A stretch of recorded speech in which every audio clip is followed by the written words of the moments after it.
Welcome to the stream. I am your host, the Swoletariat, and today we have Ashley Frawley and Reid Kane here to discuss whether Marxists should be spending energy fighting gender ideology. You can't see either of my guests right now because in the original stream, I accidentally did not film my introduction, so I am redoing that right now. The main critique that tends to get thrown at us goes something like this. Why are you engaging in the culture war? Isn't it just a bourgeois distraction meant to divide the working class? I want to start by saying, while the ruling class is indeed using it as a wedge to divide the working class on both the left and the right, these ideas themselves and this particular social contagion are also reactionary and work against the struggle for socialism. I want to approach the gender question from the perspective of a revolutionary Marxist Party member. I am a former member of the International Marxist Tendency, now known as the Revolutionary Communist Party, and in our program, listed at the back of our newspapers, one of our demands is to end oppression based on gender and sexual orientation. Cool, sounds great. But they go on to clarify, quote, for the right to gender transition services and no to discrimination on the basis of gender identity or sexual orientation. Now, the devil's in the details there. What does discrimination mean? Chances are what the activists are going to say is going to be different from what a normal person would say, or you and I would say. And gender transition services implies that what is being done right now in the medical industry is in fact a form of care, which it is not. But the problem of tailing this genderist ideology goes deeper than that. When I first joined the IMT, I carried with me much of the baggage of 21st century leftism. I openly argued once that voting for Biden was justifiable for various reasons you might hear leftists say, back in 2020.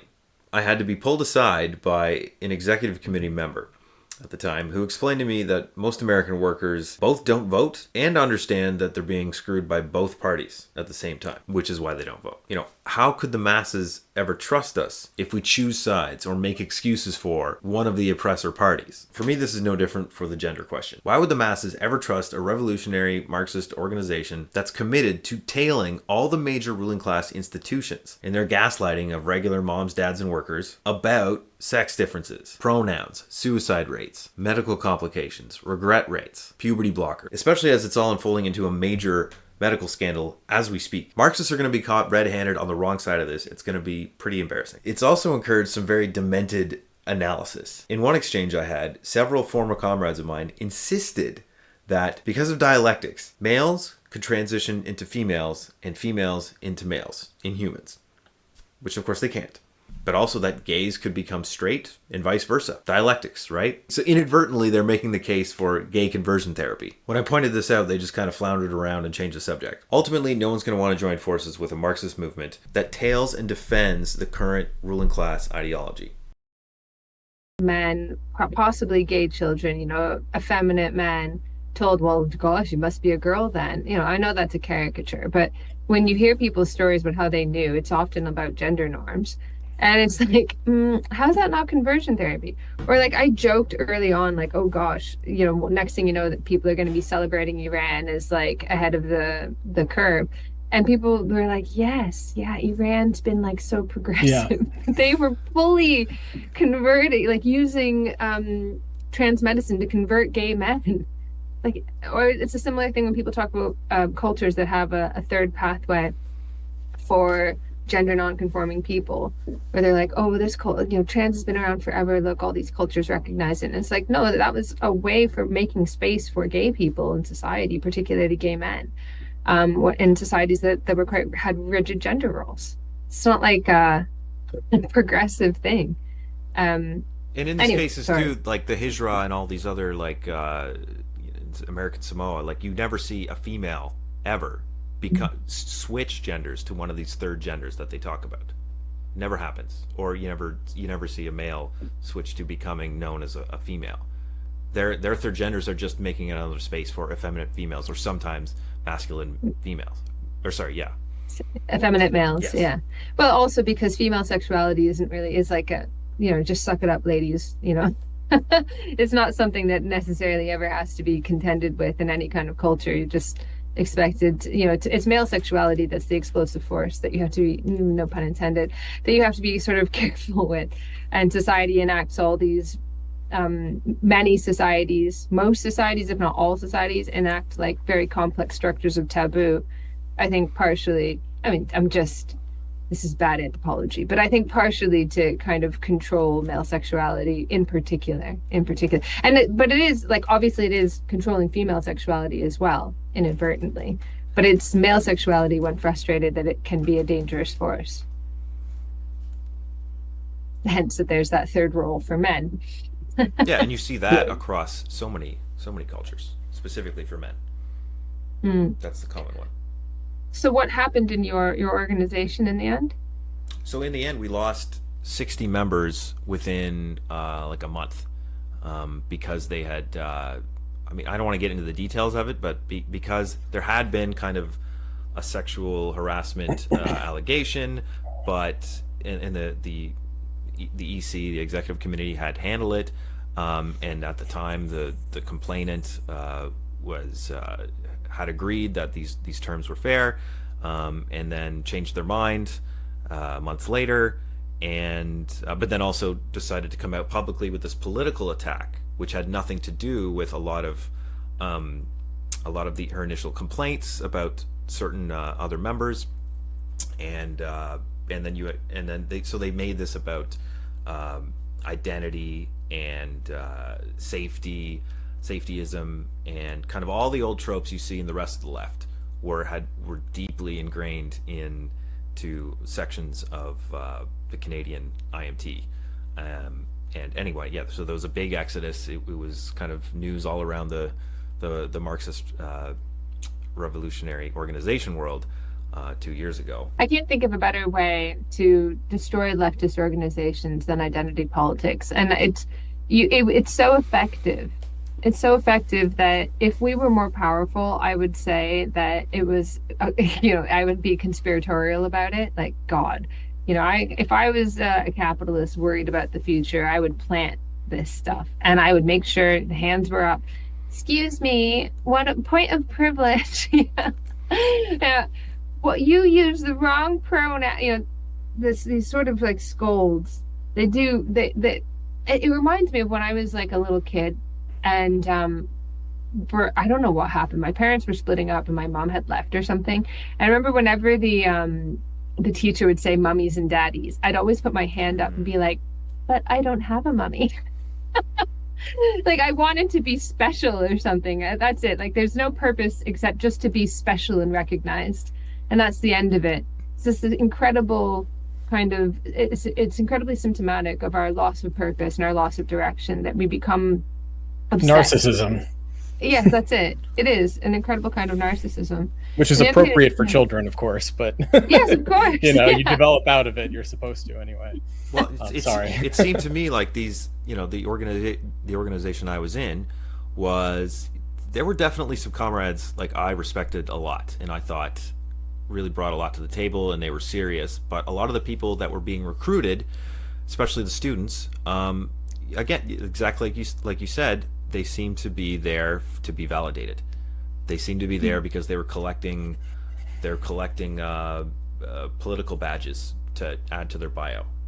They could say they were a part of some sect, and so this was a new thing, a new category for them to add on to all the other opinions they were right about. I would turn it around a little bit, actually, with regard to what you were just saying, Ashley, in that I don't think it's so much that identity politics in general and the gender ideology in particular like exists in order to, not that I don't want to put words in your mouth, but it's not so much that it is an ideal way of destroying like leftist organizations. Yeah, I knew that I was saying that by mistake, which is why I said if we were more powerful, I would be conspiratorial. But it's completely unintentional. Well, I mean, I think there's a point to that. It does make it impossible to have any kind of like serious I mean, it's the same sort of thing that you saw back in like the Occupy Wall Street days with like consensus building as opposed to democratic decision making, where you essentially give any minority of anyone, you really give every individual a veto over every decision made by the organization. So you just make it completely impossible to have a functioning organization unless the people, wielding that veto power most aggressively also have the ability to prevent anyone else from using it. So that's kind of one thing that like the gender stuff does is, and not just gender, but like, the racial identity politics as well. It gives certain people, and I don't just mean like people of a certain race ostensibly or gender identity or what have you, but also allies. You can be an ally. You don't have to be a minority. You only have to be an ally. But if you're not an ally, if you're in any way critical of this perspective at all, or if you're insufficiently, orthodox with it, you can be called out. You can be called out even if you're an ally. You're a white man or you're a cis man, or what have you. But what I was going to say is, I look at it a little bit backwards and the other way around, in the sense that I think this is a pathology of, or this is a symptom of the fact that there is no meaningful possibility of leftist organization. It's in a sense a very, it's a very aggravated example of the kinds of pathologies typical of sectarianism in general. And so, like the very existence of like Trotskyist sects is another example of that. And that's not to say that Trotskyist sects are a bad thing. I mean, I've learned a lot from Trotskyist sectarians, don't get me wrong. But the fact that they have recourse to this form of organization in general is a symptom of something, and so that's okay if you're aware that there's that it's a symptom and you're trying to address the underlying problem. But if you just take the symptom for granted as like a positive good, then obviously that's going to make things a lot worse over time. And then, not that this comes specifically out of the left. I think the gender stuff clearly has very right-wing roots if you look at the history of it. I mean, it really was a form of conversion therapy from the beginning, in the sense that it was a deliberate attempt to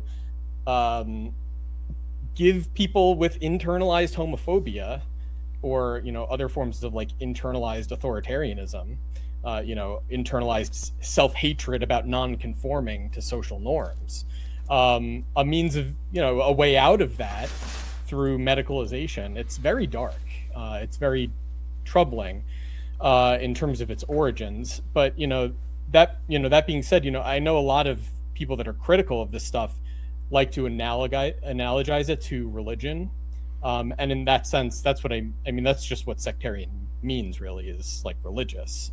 Marx even like makes that equation at one point in a letter. He's like, by sectarian I mean religious, and of course that's also true of Marxism more generally. So this whole thing about culture war, obviously there's this idea that it's very prominent, it's very mainstream, that Marxism, at some point, Marxism became cultural Marxism. I just heard someone saying this yesterday. Somebody who I never would have, I don't remember who it was, but someone who I never would have thought would even mention Marxism suddenly starts talking about cultural Marxism, and how the Marxists, they didn't have the revolution they wanted. They couldn't get the working class on their side, so they decided to have a culture war instead, and so on and so on. And there is kind of some unfortunate truth to that narrative, although arguably those people were never really Marxists. They were always very confused in terms of what they thought Marxism was, and became more and more confused over time. But that's, there's historical roots of that confusion that go back to the crisis and collapse and failure of Marxism in the early 20th century, not coincidentally right around the same time that the whole gender ideology stuff comes about, in terms of its earliest kind of modern precursors with the medicalization of the sex reassignment and all that. But I just think it's not like, my own personal feeling about this, I don't want to have anything to do with a culture war. I have no interest in culture, in the sense of like competing cultures that are at war with each other or whatever. Like, I think there's just culture. There is culture, and it's great. It's also got plenty of, it is what it is. It's full of good stuff and bad stuff, but there's no reason to look at society as cultures at war with each other unless you have some kind of vested interest in doing that. And so what has the left been since the 60s, if not, I mean, really kind of since the 30s even, in a way? It's not a real political movement. Certainly by the 70s and 80s, it ceases to be a real political movement, if you want to give the new left some more credit than that. And it becomes a subculture. It becomes a subculture at war with the mainstream culture. And I'm not opposed to subculture in that sense. I mean, I was like a punk rocker when I was in high school, I hung out with like alternative kids, like goth kids and metalheads and that kind of stuff. Like, subcultures are subcultures. They're fine. It's kind of more of a youthful thing in my mind than like an adult thing. But anything can become like pathological if you turn it into like the be all end all and you force everyone to accept it. So if kids want to dress how they want to dress or do whatever they want to do, I don't care who you're having sex with or whatever. I mean, I don't really want to hear about that at all or talk about it at all. It just has nothing to do with politics. Unless you're trying to impose something through a political agenda on the rest of society, which, if that's your politics, then I'm opposed to whatever it is you're trying to impose, because that's not fundamentally my political concern, to have the existing authorities impose things on society. That's just fundamentally at odds with revolutionary politics, I think. So, in that sense, I think there's two sides to it for me. There's the sense in which it's part and parcel of this subcultural degeneracy and like decadence of the left, of what we call the left. And then the flip side of it is the authoritarianism, and they mutually reinforce. And of course, it became very instrumental to the broader cultural, so to speak, authoritarianism of modern capitalist politics. And not coincidentally, it really exploded, I think, around 2016. But anyway, so that's my general sense of it. It's just, be who you want to be, dress how you want to dress. I don't care. But it has nothing to do with politics. It has nothing to do with Marxism or politics or anything like that. And, as long as you're not making an issue out of it, fine. And I think a lot of working class people, if they weren't being harassed about this stuff and their children weren't being, predated on about this stuff, I think they'd probably have the same sort of classical liberal live and let live mentality, which is what ostensibly trans-identified people want. But instead it becomes this war because there's like a very clear conflict being brought to society at large, in the name of imposing things on people that they don't want imposed upon them. And what do you expect to happen in that situation? Of course, people are going to start turning against you and questioning the very basis of the stuff you're talking about. And then, of course, like I said, when you start getting children involved and trying to intervene between parents and children, and use political authority to do that, that's a recipe for disaster, for whatever you're advocating, and that will be the death knell of all of this, for sure. I mean, it certainly is already heading in that direction. So. Before you respond, let me just say that one of the things that led to part of my departure was one of our articles that we released backed the protesters in Alberta who were against this motion, the law that would say that parents had to be informed by the schools if the schools were going to socially transition, like change the name, start referring to them by a different name and different gender. This law would make it so that parents had to be notified, and the Marxist article took the position that this families were basically a site of oppression, and this would do harm to kids. So they were taking the side of basically keeping the state in between parents and their kids, which I thought was obviously an absurd and reactionary Yeah, it's what you were saying, Reid, about this makes what w- your comments are really, really clear that this um that it's become that the left has degenerated into this kind of subculture at war with mainstream culture. And that parallels the same kind of war of the bourgeoisie and the petty bourgeoisie against the masses. This like elite revolt against the masses, if I can put it that way. Where or the kind of capitalist the sort of ruling ideology of capitalism and its suspicion of mass society. As much as it creates it, it also fears it. Mhm. And so there's this very powerful anti-mass sentiment that also exists in neoliberalism, in this desire to kind of control behavior, desperately control behavior, and that fears mass society and its unruliness, the difficulty of subjecting it to a bureaucratic lens, that and that it fears any kind of real democracy as well. And this is kind of like economic neoliberalism, obviously can't stand any kind of democratic lens when it comes to the economy. And so I find it very interesting that there is um, this coalescing of anti-mass sentiments on the part of people on the left, where they, I don't know if it's like the legacy of maybe the Frankfurt School or like anti-consumerism or something like that, that leads them to have this kind of sense of, well, mass society, didn't that kind of like lead to fascism or something? So they're kind of very wary of mass society at the same time. So they're kind of always at war with mass society. And that also inoculates them from creating anything that could be a mass movement, which is a huge problem to begin with, right? So if socialism and communism are come about through the self-emancipation of the working class, that is a mass movement. That must be a mass movement. It must be the vast majority of society in favor of the vast majority of society. It cannot be a clique or a small little subculture within that. And so the moment that you pose your politics as against the masses, you've lost. You have already, I don't know, maybe you're coming from a lens that maybe is maybe you're like the ascendant petty bourgeoisie or something like that, posing as a as a radical or something.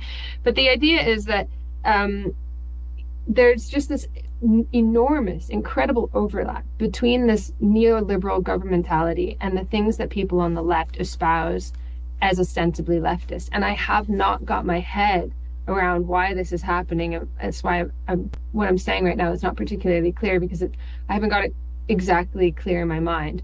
But for instance, neoliberalism is neoliberal governance is incredibly suspicious of the family, because one of the core animating beliefs of neoliberalism and its understanding of problems is that it's due to like information weaknesses and things like that, that you make mistakes. And that's why the economy doesn't work, because it's too good for humans.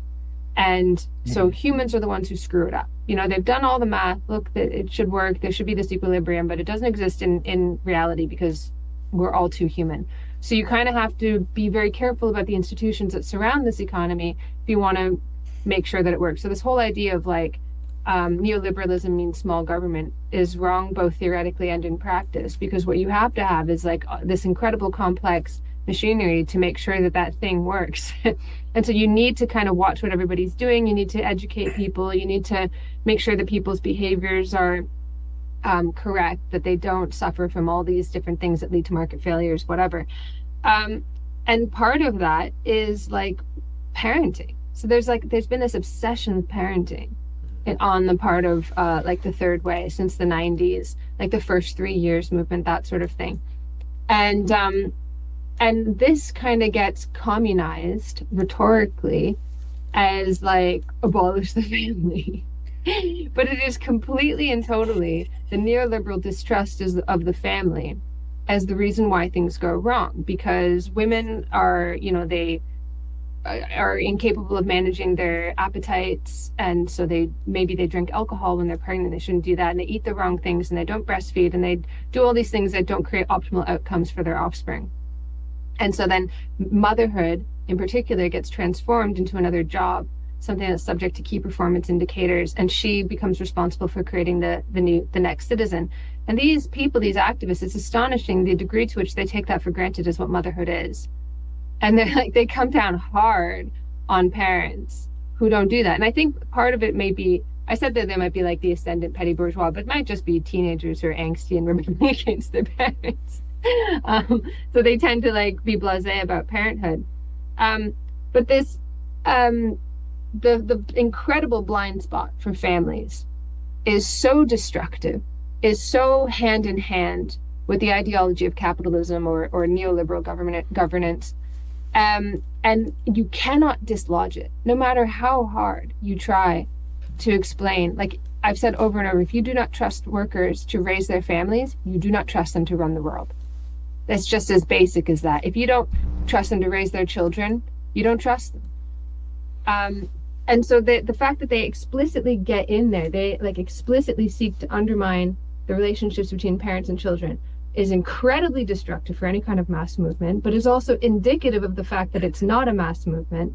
It is a counterculture. It is a form of expressiveness, and this leads it to coalesce with neoliberalism's own anti-mass sentiment, neoliberalism's own forms of governance, its own suspicion toward the human subject that gets expressed through a suspicion of parents and how they raise their children, and therefore create improper subjects that don't manage themselves correctly, et cetera, et cetera. And I don't know how to disentangle these things. And I like no amount of me saying, you idiots, you're not abolishing the family, you're cheering on neoliberal governance, stop it, will stop these angsty kids with anime avatars from being like, no, we will abolish the family. Like, you know, I don't know, maybe I'm just overly online, but I think any kind of real politics has got to be a mass society, and recognize that the focus on mass society and focus on emancipating the mass of people, and recognize that the mass of people find their meaning still in the family and in their intergenerational relationships. You know, when you talk about the fact you can't afford a house, you are talking about the fact that you cannot afford to raise a family, that the relationships between generations have been disrupted, that this something that is important to you, which is life, can't continue. I mean, that is expressed in our culture in families. And that's, if you look at surveys, the thing that people express as the most important thing is their families. Now you've got a whole movement that is explicit, that defines being a leftist. You can't be a leftist without being pro-trans.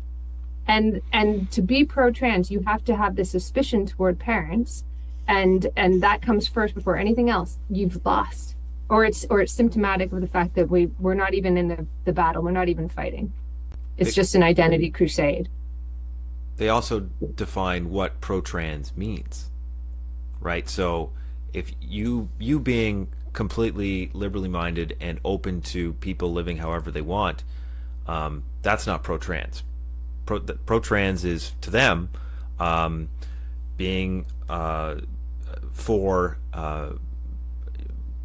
compelled pronoun use, being for allowing trans women in female sports spaces, in female bathrooms, allowing them in prisons. Yeah, prisons. And if you have a problem with any of those things, you are transphobic. You are not. You are anti-trans. That's what that means. Or if you're skeptical of puberty blockers, or some of the surgeries or the medicalization that goes on, and I mean the medicalization, we could talk about the whole medicalization of all aspects of womanhood and humanity in general, but especially now with they've been able to use this gender thing to medicalize even deeper into childhood, into adolescence, and you know, now it's every aspect of our lives now can be medicalized by the system. It's helping them. I agree with that. And the medicalization, obviously there is a very sinister aspect to it, especially with the way things have gone in the last couple of decades in terms of, I mean, there's an enormous, I mean, these are anti-capitalists, right? Ostensibly, this is like a a huge capital. I mean, the pharmaceutical industry is like very excited about the prospect of having a cultural movement that's encouraging people to essentially turn themselves into lifelong medical patients. You know what I mean? It's like I think there's a very sinister side to it in that regard. But I wanted to actually push back on a little bit on some of the things Ashley was just saying, in a comradely spirit, of course. I don't even think you'll necessarily disagree with what I'm going to say, Ashley. I just wanted to specify. Now, if you can parse through that and help me make sense of what I was trying to say. I mean, really I agreed with a lot of what you were saying, but I wanted to specify a few things. So in particular, of course, like our conceptions of like parenting are still fundamentally rooted in relatively old and in some ways outdated ideas about in the terms of like a general schematic sense, that we have the traditional conception of the family that we still see as kind of something of an ideal to be maintained, even if it's certainly not maintainable in the way it used to be. It's still founded on a form of society that has been radically changed over the last few centuries.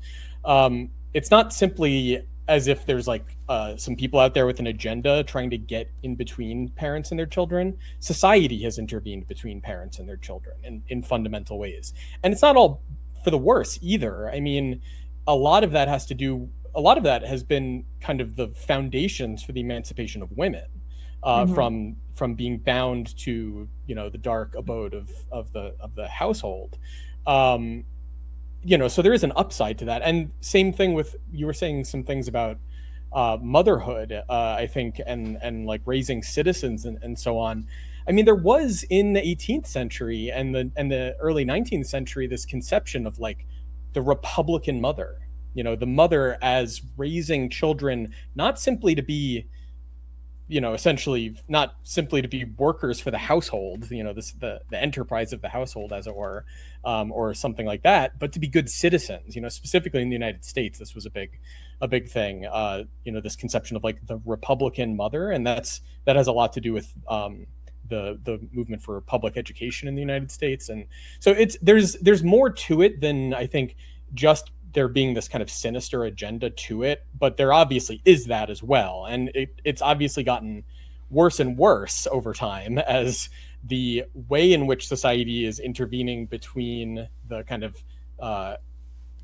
established relations, that we've inherited from previous forms of society has gotten more and more pathological in various ways. So, I mean, sending your kids off to school to be essentially raised by their teachers to some extent, but really to be raised by their peers, which is what's been happening, for a century plus now, more than that. But really in terms of modern public education for about a century, that has its good sides as well as its bad sides, but now it's harder and harder to see through the negatives to the positives. And I think that's why you get a lot of this backlash among people critical of the so-called left-wing position on the culture wars. So essentially right-wing people, self-identified right-wing people, have recourse to traditional sex roles, especially in the context of the family, to have recourse to, women staying at home and raising the children, which, not that they shouldn't be. I think there's probably good arguments for that. But that doesn't mean every woman, and certainly not every woman that wants to be a mother, needs to be have that position imposed upon them either. Of course, yeah. So, and for that matter, same thing with like religion. They'll make essentially a pragmatic argument for these old-fashioned forms of sex roles, family roles, religion, and they may even have a point. But the point shouldn't be that we need to go back. The point should be, why is there something fundamental missing that's making us nostalgic for something that's now no longer possible, or at least not in the way it used to be. So Yeah, I think yeah. that, and then one more point I wanted to make, which is you tied this into this question of mass politics.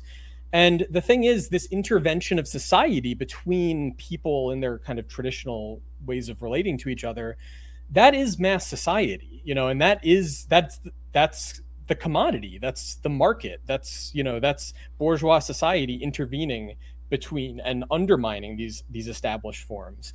And it does lead to the rise of like a democratic society, not just in terms of its political structure, but there's this general idea that society should be democratically, it should reflect the will of the people, right? There's like this kind of general notion. And we feel that way because that is, in a sense, the way society functions. Like, society is shaped by what people want, by demand in the market and so on, but not necessarily for the better. And in a lot of ways, it's harder and harder to see the upsides of that. So you see backlash against democracy, which is understandable, I think. Marx was critical of democracy, not in the sense of rejecting it, but in the sense of saying democracy doesn't solve problems. It is the problem, but it's not a problem. It's not the problem in the sense that it's something we need to get rid of. It's the problem in the sense that it became necessary. But why did it become necessary? And what does that mean? Does it mean that that's just how society is now? Or is there a task of social transformation that's being reflected by this democratic politics that democracy can't in and of itself solve? You can't just solve it with mass politics. And so in that sense, I think it's important to observe the distinction between mass politics and class politics, there is a parallel there, obviously, but the relationship between the masses and the elites is not the same as the relationship between the working classes and the ruling classes, right? Or the oppressed class and the oppressor class. And it's very easy to assimilate those to each other. And in fact, I'd say nowadays, that's the way people tend to think about class, is as essentially the masses versus the elites. Yeah. And for that matter, they transform and this language even identity. Came from reactionaries specifically, like the language of elites. This comes partially from Vilfredo Pareto attempting with all of his might to avoid saying class, very specifically. Sorry. But what it's really about, of course, is that the problem isn't the fact that there is a ruling stratum of society.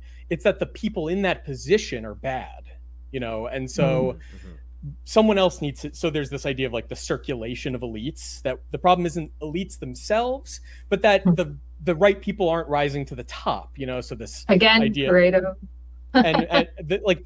This idea that to shift into another culture wars issue for a second, like this idea that like DEI and all this kind of stuff is like preventing meritocracy.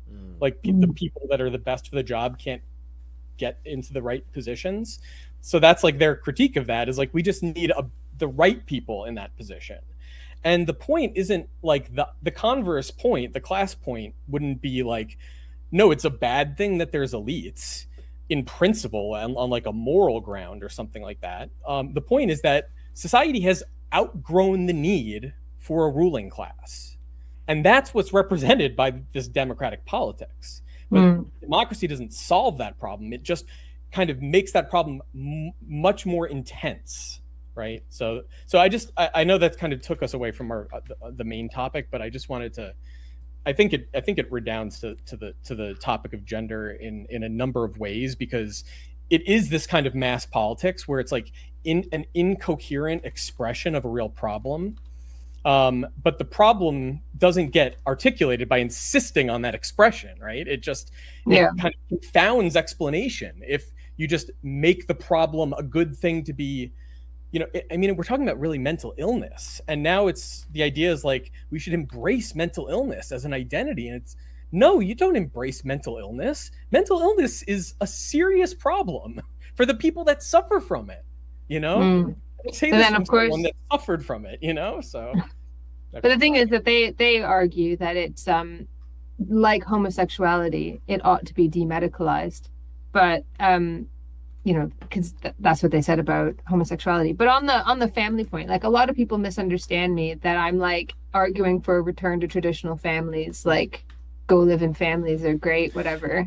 I Know mean, what I'm saying? I think I families don't. are good. I'm not saying they're not, Yeah. but No, I mean, if you, well, the only time that I say that is if you are like saying you don't want to have children because you've taken to heart this notion of parenthood as a job, as a second job, and that you can only do it well if you never ever make a mistake. And if you say this many words before the child is this old and do all these things, but don't helicopter too much, but then you should also do, yeah, it's going to be hell for you. Like, and if you've rejected it because you've rejected an ideology of parenting, it doesn't have to be that way. Okay. Don't hit him over the head with a frying pan. Don't lock him in a closet. Otherwise, he'll be all right for the most part.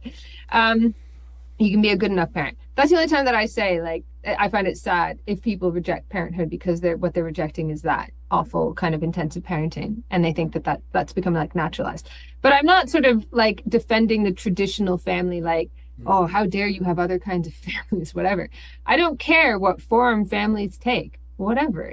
I'm defending how people are living and how they want to live at this time. And I see it as very much in the tradition of like the Communist Manifesto. When we talk about like abolish the family, those paragraphs almost exactly mirror the idea, like the abolition of private property, right? The private property is already practically abolished for 9/10 of the population, he says. And it's the same thing for the family. The family is already practically abolished for the working people. There's the practical absence of the family. They talk, and then they talk about how mothers and fathers are working in the factories all those hours. Well, if you if you didn't give a shit about that phenomenon, why complain about it? Should be great. Keep those awful parents away from the children, right? That's the point is, like, a lot of the progress that we've had in society around the family has been good. It's a good thing that you have a choice as a woman not to have children if you don't want to have them, not to get married if you don't want to get married, but that you also have the choice to do that. And so the possibility, the progress is in the possibility and making it a real possibility and a real choice. Absolutely. The thing is, now you are obliged to be free. So if you look at like I've produced a report on this, but if you look at EU documents, they are very, very standoffish about the notion of mothers, about the notion of parents. They don't like to use the word parent. They use the word carers, and formal carers and informal carers. Parents are just informal carers. Care can be done by anybody. And actually, it's better done by a professional. And they never use the word mother. You have to it's not never, but they very rarely use the word mother. You have to dig through into like the fine print of policies to actually see when there's a mother involved. And when they use the word mother, it's when that caring responsibility pulls her away from where she should be, which is at work. And so you are obliged to be free. In order to have a family, a condition of having a family is that both parents work. Now, it is a good thing that women are able to go out to work, that we no longer have this idea that that there's something about femininity naturally that makes you incompatible with the public sphere. That used to be like this idea that would keep women out of the public sphere because there's something about femininity, you're closer to nature, men are closer to God. All that's out now. And you can have that life in the public sphere. That's really, really good. But the point is that you should be able to choose. Now we can freely choose our relationships. You're not forced to get married. You're not forced out of, hopefully, less and less are you forced out of economic obligation. You can marry because you want to. Right. And you can form relationships because you want to, because you love that person, and you can dissolve those relationships when you no longer love that person. I think that's really, really good. I'm not arguing for like traditional families because they're like better or good or whatever. I am arguing for the possibility of choice. And I'm arguing against our freedom or our oppression being repackaged as a freedom, as a continuation of that quest when it's not. Right. So that's what I'm talking about. And what falls into that as well as our oppression being repackaged as a continuation of progress is this emancipation of children, for instance, from parents. That's like the whole big thing is like children's rights, and that children are just like another kind of another group in society that requires rights giving and this sort of thing. And to a certain extent, that is true. On the other hand, one of the great progresses of modernity was the separation of of adults from children. That, everybody knows about this, but like the social construction of childhood, the early studies of childhood that go through art, some contestation around this, but if you look at art, children were depicted as little adults. And I'm sure you've probably seen those old videos of like children on the street dressed just like adults smoking cigarettes or whatever, and at the end of the 19th century. And then gradually we begin to separate the world of adults from the world of children, and we begin to see children less as economic objects, but objects of love, affection, and enjoyment. That's it. That's their whole point. They are obliged to be happy. There's a cultural obligation on children to be happy. And that's why our culture has a lot of, just say like, think of the children, and everyone goes, oh, because now we have that. And that's actually a really good thing that we have that sort of cultural separation. Until people start saying you want your kid to be happy, right? So you're going to let us do this to them. Exactly. Right? So then something that is actually quite regressive and that is part of a kind of desperate attempt for capitalism to exploit new markets. So like care becomes increasingly professionalized and formalized, and to create markets for medicalization, to the whole governance of subjectivity, all of that then gets packaged as simply a continuation of that emancipatory project.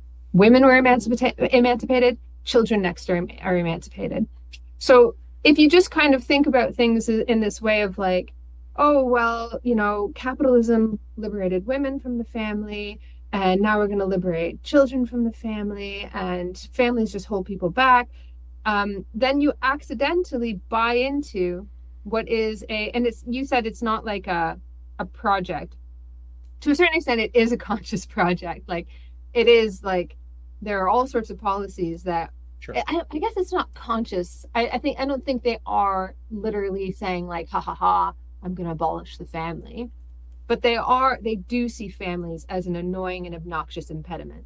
If you go through like policymakers at the highest levels, they hate families.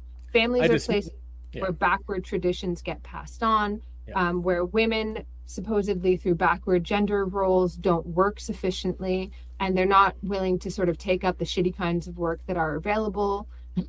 But they say, oh, it's because they're like sort of indoctrinated by gender roles. So you need to go into the family and break down gender norms. You need to go into the family and bust down traditions, blah, blah, blah. So there's this general kind of hatred toward the family. But there are also all of these kinds of broader processes that are some of them are really positive, but you have to be careful because that emancipation gets sold back to you it gets sold back to you, but it's oppression.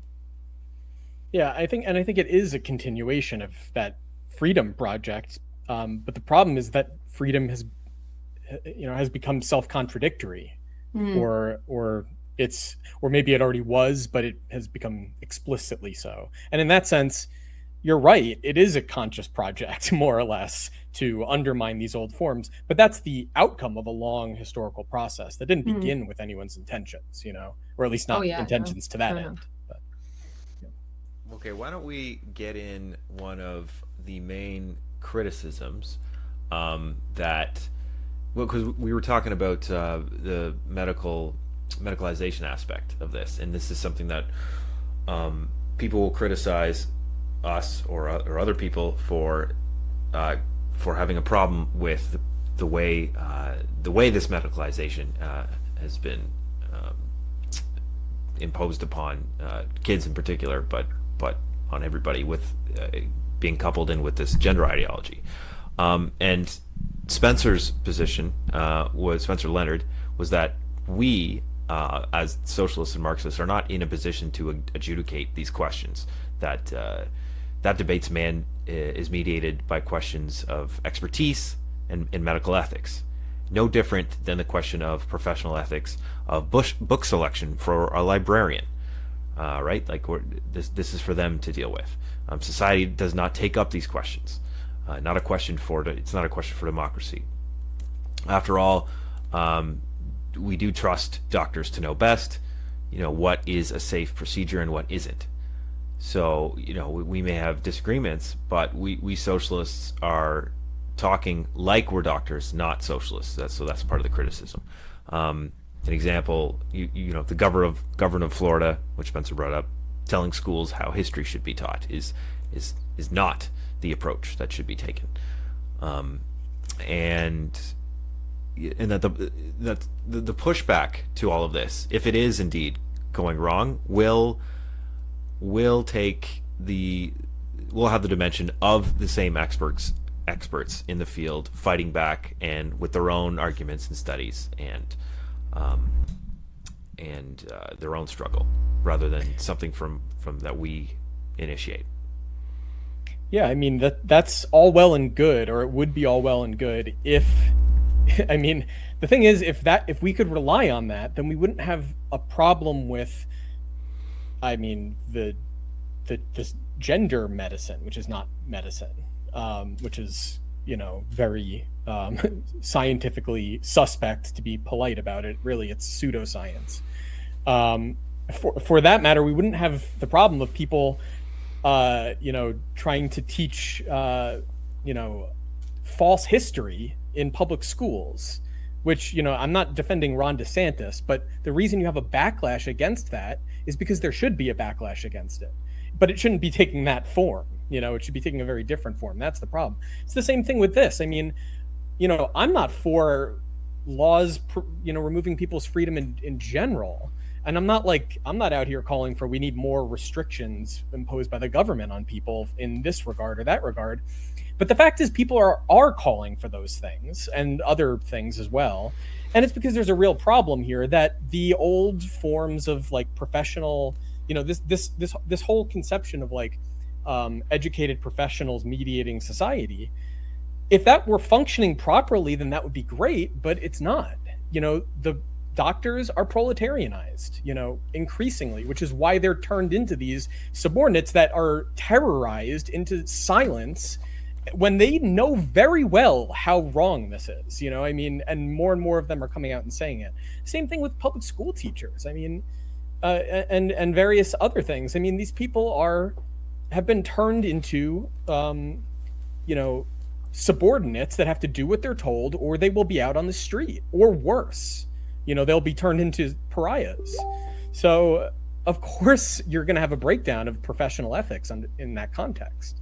It's not completely broken down. It's not completely gone, thank God, but it's, you know, more and more every year, these things break down and become, you know, less and less reliable. And same, you know, science, you know, say the same about the profession of science. And that's also why you have an increasing tendency towards pseudoscience or excessively, you know, irrational skepticism of science in society.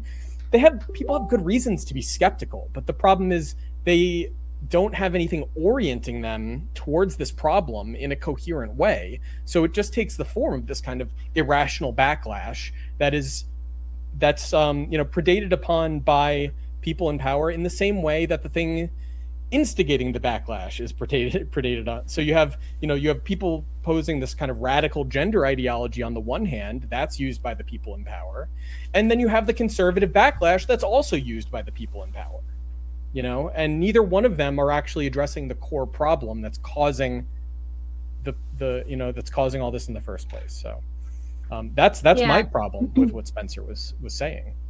I remember this part of the conversation, and I don't remember if I did respond, but I remember burning to respond because it was so, I couldn't believe that someone as intelligent as Spencer is could really be unaware of just like, could say something like that as though doctors are out there in their white lab coats totally free, like, oh, I think I'll do this study and I think I'll look up this and I am totally committed to the truth, la la la, like completely unaware of these processes that you're talking about.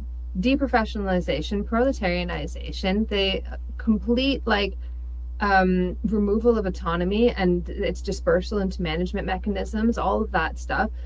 And this is just one instance. Like my main area is medical sociology. That's like all of my interest is all about. That's my interest in therapeutics and psychologization. This all comes medical sociology. So I've been teaching this for years, and every year I got new examples to show the students of how we are completely undermined in our ability to do good science, right? Because you're completely beholden to funders. Like if you don't get positive results, you don't publish. So we've got publication bias. People are doing p-hacking. The science is rotten. There's luckily medical science is not that bad. Like psychiatric science and psychology there's a ton of rot. It's so rotten. But it's amazing how people still have this idea of this aura around these professions as though they're completely insulated from all these debates. And people will reach for the science like, no, scientists say this. You think that that's like in a little like cordon sanitaire around from the rest of society? Absolutely not. So it was shocking to me to hear him say that. Like any doctors that spoke out against this, like it was personally risky to do so. You got hounded out of public life. You got accused of being transphobic. It was even in some cases it was considered unethical. I'm not even sure if even in some cases, I think it's explicitly unethical. Like you cannot, it's conversion therapy. If you say otherwise, if you say, hey, maybe you don't like being a woman because people keep sexually harassing you and you have like a history of trauma and abuse and so on, that might be an issue here. No, like you have these 9-minute conversations. One of the things that came from the WPATH files is that like the conversations that people were having before they were greenlighting them were really short, really just like, yep, it doesn't matter. It's just, they were treating it like as I wrote in Compact magazine, as though it was like diabetes, and nothing in a patient's history, psychologically or in their family history, will stop you from giving them medication for diabetes. You're not going to withhold them insulin. So there's literally nothing. All of that whole process that was supposed to be there of these medical professionals doing these checks and balances was gone because it was repackaged as a medical treatment. And that was it. There could be nothing else. So if you spoke out against this, as many doctors did, you were hounded out of public life. In some cases, or any kind of professional, you were accused of conversion therapy.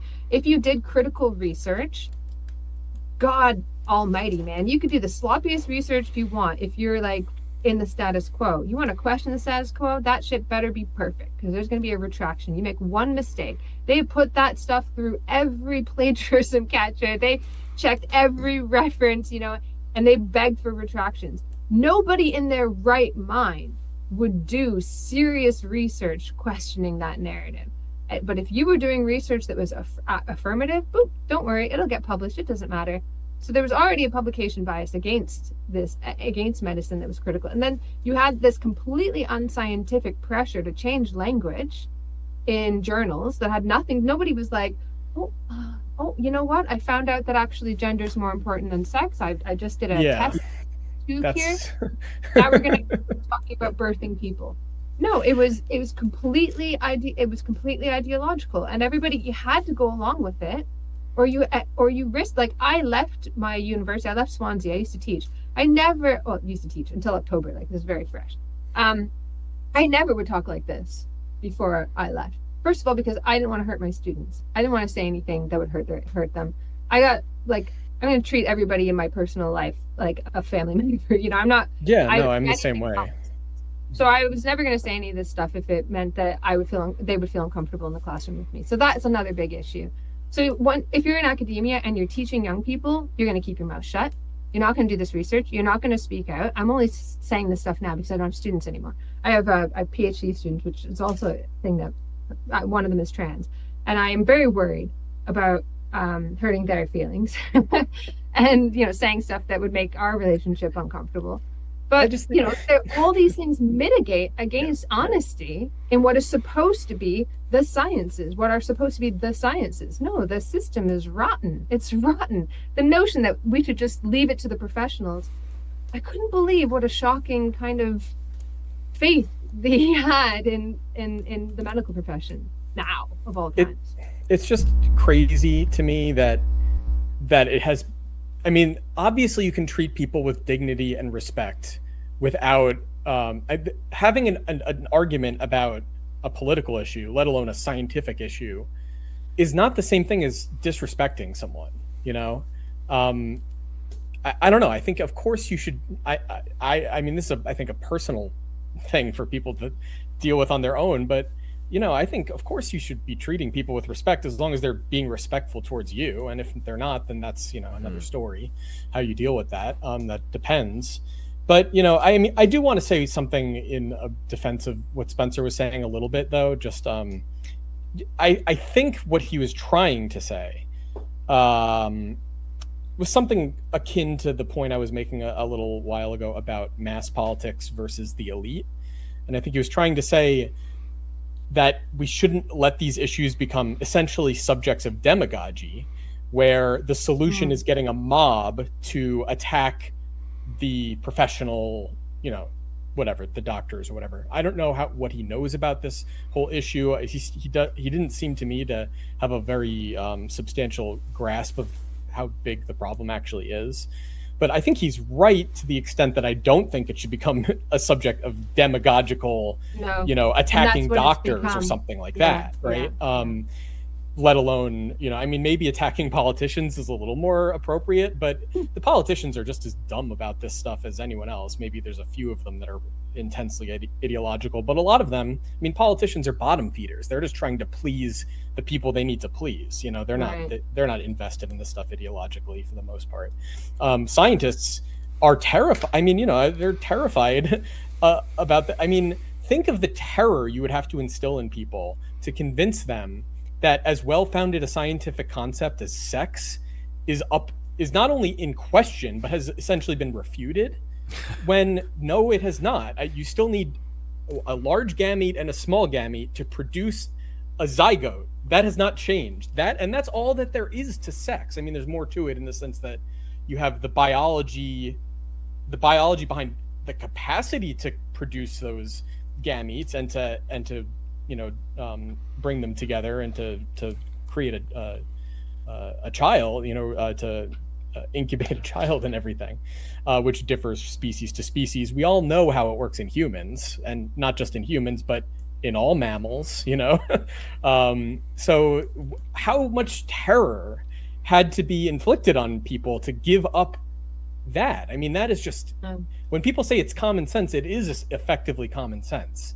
And that's when that brings us back to that point about authoritarianism I was making before, which is that there's authoritarianism on both sides. Like the counterculture or the subculture that's attacking the mainstream culture, they're anti-authoritarian and anti-conformity, but they're also imposing their own authoritarianism and their own conformity in opposition to what they're opposing. They want conformity just as much as what they're opposing. And that's the problem here, is there's like a double bind of like, you don't want to fall onto the other side where, you see like radical feminists who are now teaming up with, hardcore conservatives that are opposed to most of what they stand for. And I think that just speaks to the ideological limitations of feminism, but that's a whole nother story. Well, I mean, like you said earlier, they're aiming only at rearranging the deck chairs on the command deck, right? Like, that's all they care about, is they want the right people with the right ideas at the top. Spencer gave a hint at kind of where he was at, which is similar to how a lot of leftists, and especially older leftists, feel, I think, is that, he said young people are inhabiting gender and sexuality differently today. And it's kind of the way most people think of this just being the new frontier. Now that society's open and changed enough, it's to this new position that these people are coming out of the woodworks, and it's completely kind of just a natural phenomenon of progress, I guess. Yeah, this is the thing that's really concerned me, that you can't like undo the initial influence of one type of mob by forming another type of mob and just like scaring people out. This is what's happened. And I tried to write about this, but another issue is that you can't write about this except for a publication that has an axe to grind and is seeking to use this issue to rally supporters. So this was, 6 months ago. I wrote this thing about using Weber, which was my first mistake, to talk about naked power. And that everybody's just trying to use this naked power approach. Like, I've got my position, the most extreme position, and no negotiation is possible. And they, like, if you look at the trans activists in their documents for like how to lobby, they're like, no negotiation, do not negotiate.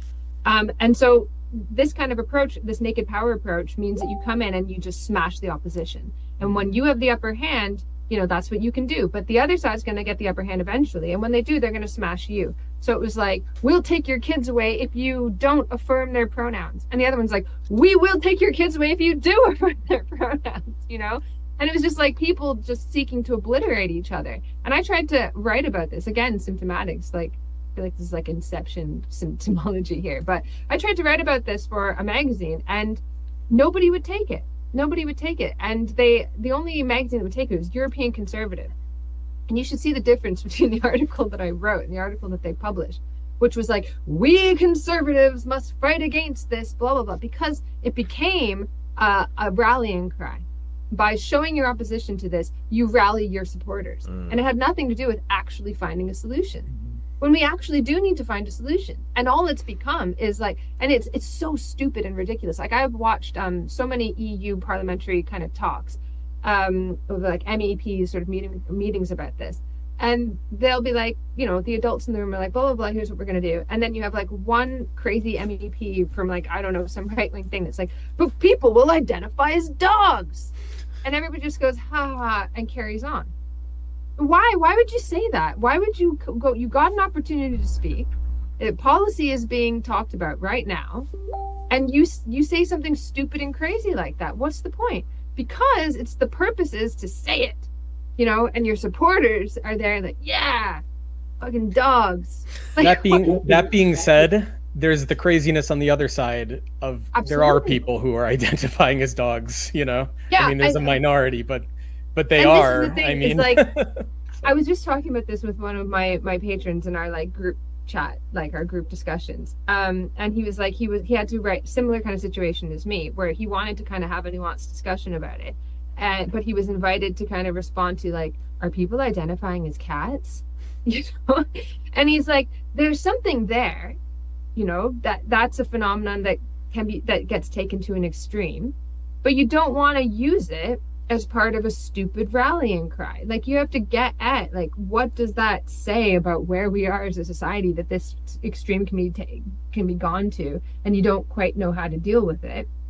That's like one way to do it, but nobody wants an article about that. They want an article about, oh, these crazy liberals are furries and they are forcing you to call them cats. Like, that's it. And that's not conducive at all to solving like a problem that's quite serious. So if you're not in serious opposition, you can't stop any of this stuff from happening. Like you can't like have a realistic pathway through. Like, how do we deal with not like giving surgical procedures to people whose acceptance in society depends on whether or not they pass as the opposite sex? That's a serious question. Right, you don't want to be giving people life-altering procedures if it's like a fad, but also like some people probably need it and for a long time have wanted it and desired it. What do we do with that? Sorry. We have to wrap it up. I have to head out, and I think you guys do too soon. So just leave us with your kind of final concluding thoughts on the topic, and then we'll gotta be out of here. Yeah, I agree with what you were just saying, Ashley. And, I think, of course, it's a good thing for people to have more, freedom to express themselves and to, what have you. The problem is that there is a fundamental pathology in this society that turns freedom into unfreedom. And we have to reckon with that, and you can't reckon with that through the lens of cultural disputes like this. It's just really no way to do it, I don't think, without essentially you can't do it at least in the way that these things are actually engaged with in the so-called cultural wars. You need to be more circumspect about it, but also I think you need to look at the real underlying problem. You need to get to that problem as opposed to using these things as a distraction from that problem, which is what the left has been doing since the early 20th century, distracting itself from what it's supposed to be doing according to its own historical legacy. So I think that's my fundamental concern here. Yeah, I like that reminder that I think that's a good point to finish on, that we have a fundamental pathology that turns freedom into unfreedom. And I think issues like this can be a distraction, but they can also be a barometer of the extent to which we are being sold a kind of unfreedom as freedom. So like turning against the family, this kind of thing, and turning against parents, and like that's a kind of freedom. Yeah, okay, to a certain extent, maybe. Like we shouldn't like argue to go back to like a form of a family that's dead or whatever. But at the same time, like we should think about, do you actually have the choice? Do you actually have the choice to, you know, have autonomy over your family? Is that increasingly being encroached upon anyway? So when we cheerlead these things, are we not cheerleading an ongoing kind of unfreedom that's already happening? The other thing is that we're being sold like the limits of our freedom as like that's it. This is, you know, play with gender, you know, endlessly subvert gender norms and the comfortable everyday life. That's it. That's politics forever and ever and ever. It's just endless subversion, endless play. That's, I think, part of another form of unfreedom sold to us as freedom. Infantilization. Yeah. Yes. You can have your endless identities. You can pick them up off a rack. You can choose from all these different surgeries to a certain extent, and choose from all these endless identities to a certain extent, because you can't be transracial sort of thing. We don't quite know why, but you can't. Don't. So there's like endless consumerism to a certain extent. But all of this is like, can we not think beyond that? Can we not disrupt? Can we not like sublate the endless subversion and actually try to move beyond this? You know, can we stop having politics as just endless disruption and endless subversion? Sorry, I just repeated myself 10 times, but you get the idea. Tune in to the next episode to find out. I just want to say, leave a parting note for, you know, any Marxists who may still be involved in revolutionary sects or organizations, tendencies, whatever you want to call them, parties. Look into the issue. Don't just rely on, you know, what you've heard from your bread tuber, your favorite bread tubers. Actually take a deeper look. Challenge your own assumptions. Ask yourself whether is a gay male, a trans woman, the same thing as a autogynephile? Are autogynephiles really just a made-up nonsense from a transphobic guy named Ray Blanchard? Is there something really going on there? Are these the same things? Is there such thing as the gendered soul? Why might that be contrary to dialectical materialism or just Marxism in general? All right, thanks guys. That'll be the end for today. Thank you.